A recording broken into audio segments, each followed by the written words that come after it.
my style. I think we're going to have supports known for he's a Stukov main, and that's it, right? It's because of that playstyle and demand they respect. Well, let's get in. Man, who knows? We'll respect the battleground pick. That's what we're going to do right here. And Tempo Storm, Heroes Hearth is on this first pick train. There's no doubt about that. We are going to Tomb of the Spider Queen. Both teams have picked this map 3 times. Tempo Storm with an overall record, though, of 3-2, where we see 2-1 record for Heroes Hearth. This does fit more to the potential playstyle that we've seen at times for Heroes Hearth if we did want to implement some more mage damage. But, you know, the white main pickup in particular is interesting because she has an interesting cleanse because it adds a stack of desperation. But as we've seen so far this weekend, teams are willing to flex over to Fanatical Power, saying, look, that could be good, but what if I dropped armor, had more spell power, and did more healing? And we've seen that. And from the players that I've talked to, there's no clear-cut build yet. Obviously, Q build has been the most dominant that we've seen, or at least the most picked. Yeah. So it is interesting to see that even with that availability, it's not a guarantee, and that's kind of the change-up. So the design of white main is definitely interesting here. And again, I think it spreads to all supports. It's not even just a her problem, because like the best person we have in the game to be that heal bot, keep everybody alive is Mouth. And he's pretty bad at it now. He's actually pretty bad at it. Like, he's the best relative to every other support. But again, that's because so many have been like, go young one, like be the offensive support. And that's where you make up for your supporting problems, if you will, right? And it is cool to see it kind of unfold. I think what I'm trying to say is supports in North America, I feel like if this trend keeps going, which we've seen it for a long time now, I don't think you can expect it to change.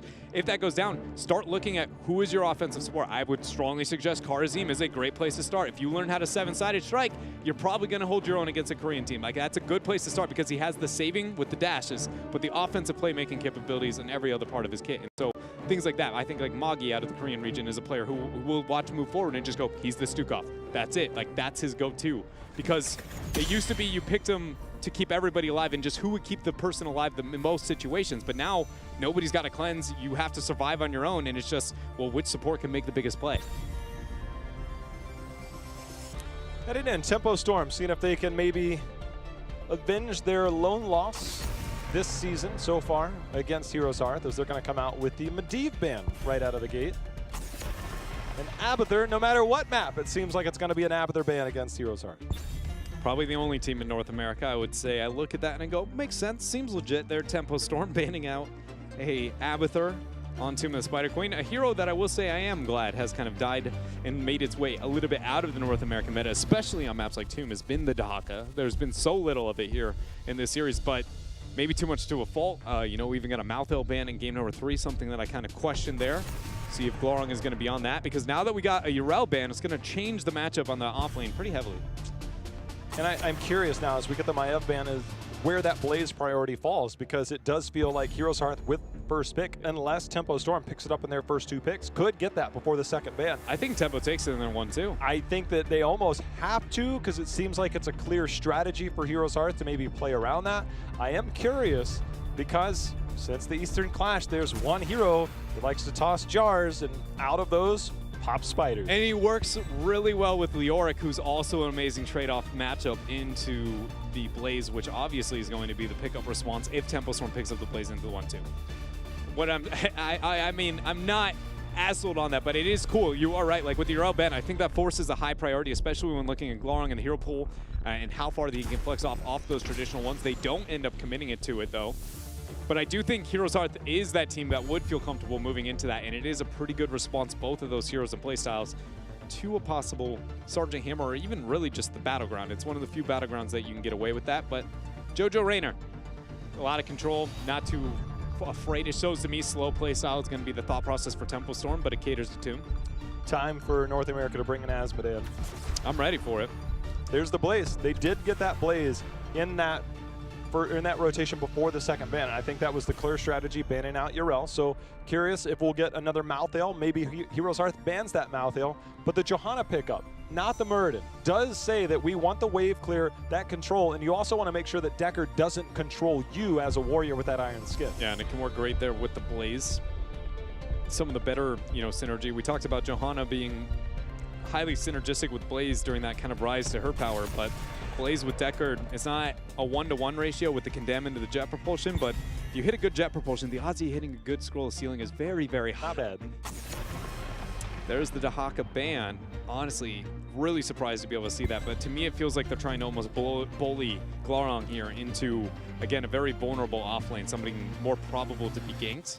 With Genji let through on the draft too, normally I'd expect that to be the option, take the Genji and go for kill potential in the Malthael on the offlane. A hero that just fell off just due to meta reasons, and this is a map, and the last map is one that we used to see, Sonya. Yeah. Like, I started to wonder, like, hold on, like, Infernal Shrines, good Sonya map. Tomb of the Spider Queen, probably your second best map. Even to add to that, at the Eastern Clash, up until literally the grand finals of the Eastern Clash, you can look at almost every Eastern team, well, Korean team mainly, not the Chinese teams, but the Korean teams, and they will almost first pick Sonya on Infernal Shrines since the beginning of time. It is just that good, that great. And then all the way at the Eastern Clash in the grand finals, didn't even get to see 1 ounce of play, not even a ban, nothing, didn't look past it. I agree with you, it is a little surprising. Not so much that she fell off, but how much. It is wild here.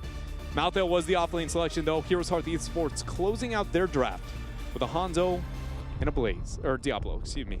During phase 1, Kroan lost 1 lone game after 20+ games on that Hanzo. Here in phase 2, there, you know what? We get it. By the way, 5-0 on this one, but I saw that and I'm like, yeah, this does feel like an Azmo time.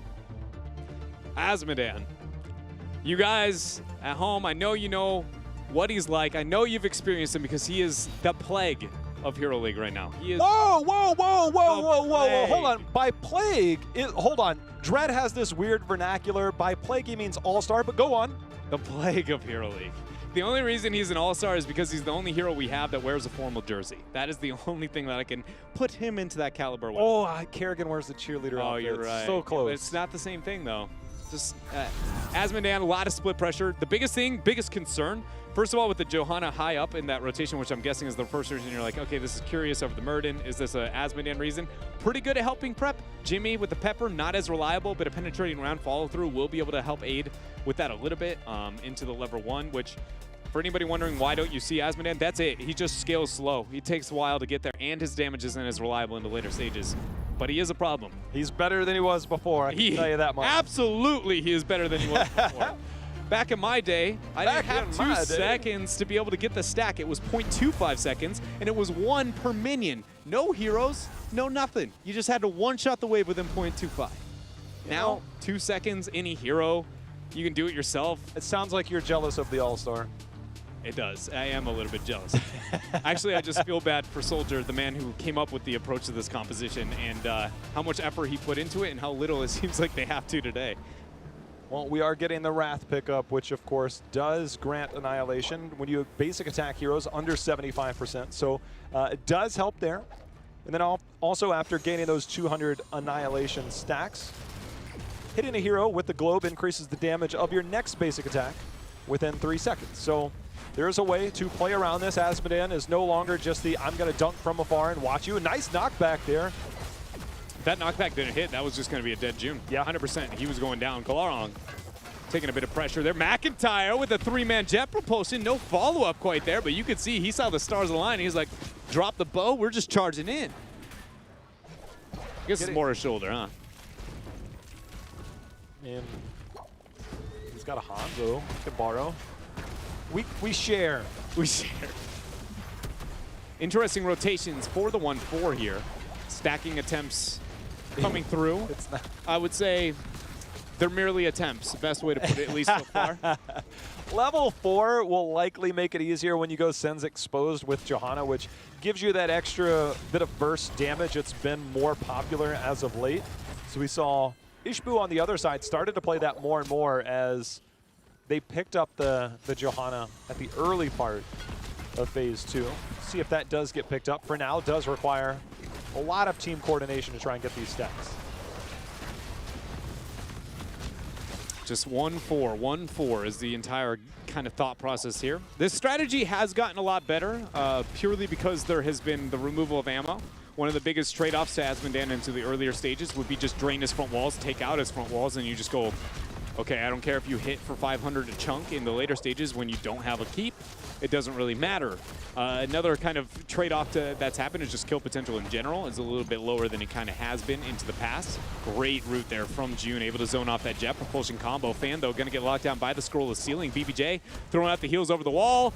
They end up trying to get the reveal with the scouting arrow. Another jet propulsion, and that is Crowan, ladies and gentlemen, with that scatter arrow just off of the corner of that wall. Gets the pick there. First blood here for HeroesHearth. Sometimes it's so tight and so narrow, you don't even see it. Great play here from Crowan and HeroesHearth Esports.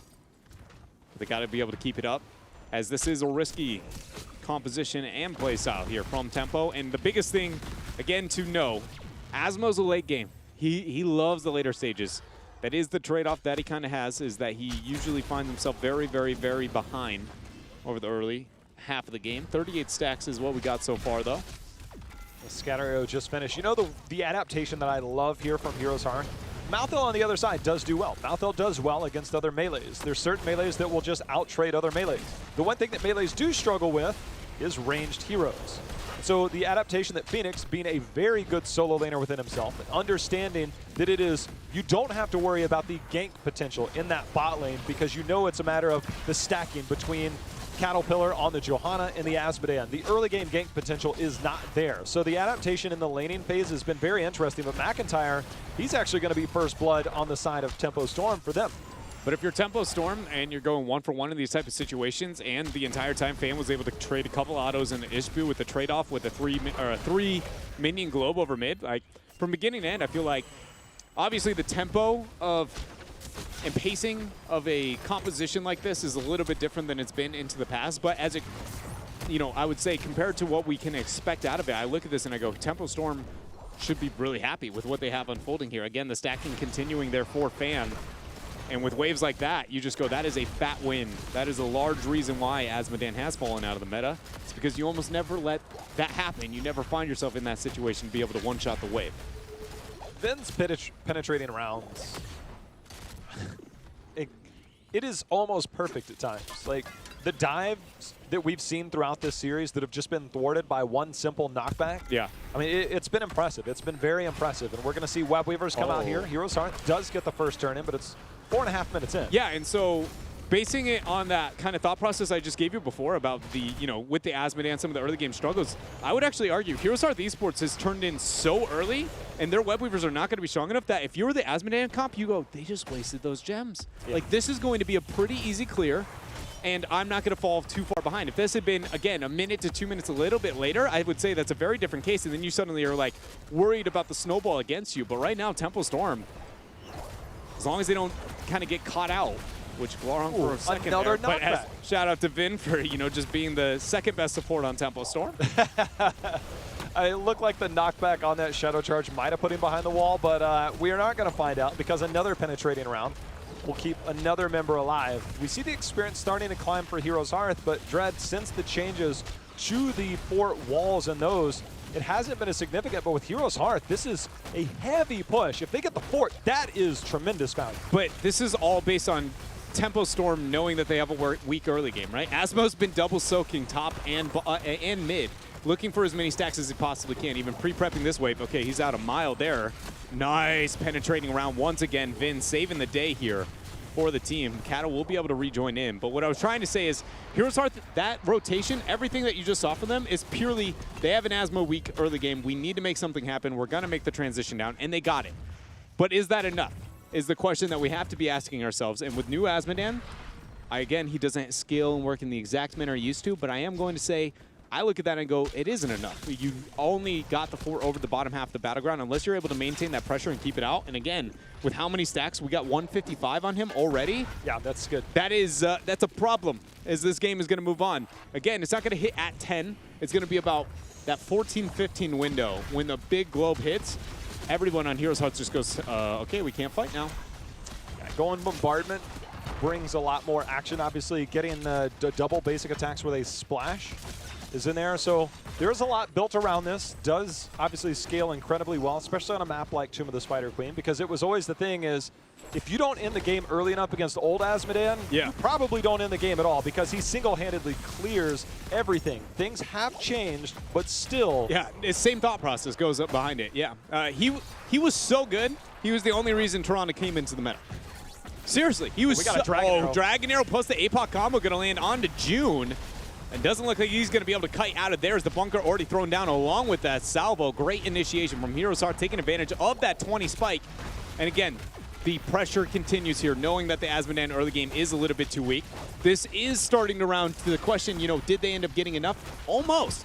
The biggest trade-off here is the fact that they didn't get any gems out of the hands of Tempo Storm. If Tempo had lost those gems and HeroesHearth could reliably get another Web Weaver phase, it very much could be, this is the, you know, beginning of the end of the slow early game here. But I think Tempo's still got a shot. Again, with Fan having almost 200 stacks now, 196 at the 7-minute mark.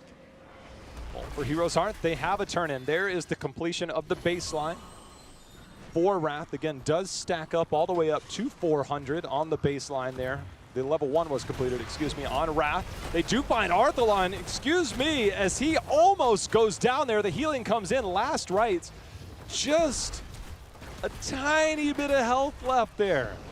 The one thing to really keep in mind, though, now that we have the 200 spike, is not the infinite scaling or the late game scaling. It's just purely the auto attack damage spike that he's going to be able to have because of that increase. It is really providing a lot of sustained DPS there for Fan. And now he can be an auto attack threat, and then every, again, couple of 10 seconds or so, drop a black pool into an empowered Q and get the Globe of Annihilation value. But HeroesHearth Esports is going to start their siege here towards the top half. This is going to be a pretty easy fort pickup. I think purely on the body language alone, you can see Tempo Storm is aiming for an insane late game here, like an insane segment of the late game. Probably too much so. Don't give me another Braxis game, Dreadnought. I mean, if there's a battleground to make a 36-minute game, Tomb's it. If there's a hero that can do it, it's Azmo. We'll see, though. The siege continues here for HeroesHearth, taking this down, getting closer and closer to 13, having that talent tier advantage. Cattle, you can see, sitting on 48 gems. Iron Skin didn't wear off in time for Ishbu to get that charge value there. The scary thing is for Tempo Storm is just getting on even ground so that they can attempt a turn-in, or they need to find some way to manipulate the map so that they can get a backdoor turn-in, but we got the combo coming in. They got the combo, and that's 50 gems. That is why there is the all-in onto Cattle, and that is it. They need to be able to zone off of those. June can't move in, and that is it. J-How. Not the full game, but that is absolutely the threshold of... Are they gaining enough out of this? Yes, they removed a major power spike advantage, double turn-in momentum swing. Because I was just going to say, right there, I was like, you know, Tempo Storm, they're just right about where they want to be. Have the power spike of finishing the level 1 on the Azmodan, be able to thwart off any of the siege up here, and then force your first turn-in. Yes, you're going to be down a talent here, maybe waste a little bit of Web Weavers, but it's Azmo. He's got great split push clear. He's got a passive to empower everything across the battleground. You are just fine and dandy. Drop 50 gems out the bank. It's a very different game now. HeroesHearth in full control. If there was a probability slider or meter at that point, I'd drop it 40%. Like, it was like from a 50-50 to slide that puppy down 90-10. Yeah, that's exactly where I'm at. I mean, it seemed like, okay, you're in control, you get a fort down, but that doesn't guarantee it, but it puts things in your favor. The minute that keep goes down and those gems are lost, I mean, the gems alone were bad. The keep beyond that, even worse. Yeah. And so it is definitely HeroesHearth. They are substantially ahead in terms of the control, and the probability should be that they win. But Tempo Storm is a team that can drastically change those odds in a heartbeat. If that window does exist, there's one. There's one left where it's still technically even, right? And we're looking at it. It's going to be the 13 into 15 with the boss siege on the top half of the battleground where you force the Web Weaver turn in down below. But here's the problem I want to raise. If you force this Web Weaver phase, you weren't turning in. You're essentially negating the boss for the Web Weavers. But because you lost those 50 gems, J-How, do you have another Web Weaver phase? You did not. So when you turn these gems in, they need to matter. And that is why Tempo Storm, they drop those gems, and they're going to force the Web Weaver phase. But I can't help but feel like this is playing exactly into the hand that HeroesHearth wanted. And one of the few situations I say, you know what? Wait it out. I mean, this is not normally ending territory. They just wait for somebody to show and then they back, but they are definitely warranting a major response here for Tempo Storm. Fan But gets they're rooted. moving forward. See if they can get an isolation kill. As McIntyre goes in, the boss. Again, this is a very early boss here, Dreadnought. And he burned Tranquility as well. They see the APOC along with that. Oh my goodness, that salvo locking down 4 members. The damage coming in onto Fan. He's going to be the first to drop. Shielding on the core has not been taken out quite yet, but the boss is still alive. BBJ trying to get some damage out. Glaron kiting and keeping everybody off the core as long as he possibly can. Condemn comes in along with a blinding light. Glaron keeps himself up. Boss taken off the table. Tempo Storm hold on. 84% on their core. Glaurung just lived through everything that Heroes Hearth could throw at them without the Hanzo there. If Hanzo lives and Glaurung goes down, this is a different fight. Glaurung said, look, I'm not done yet. See if I can get some more as he dives in. McIntyre, he's trying to retreat, still 20 seconds away before Bunker's there, but Lornado will buy space. And Dreadnought, those web weavers, one fort goes down. If that bottom fort falls, that keep wall is fallen.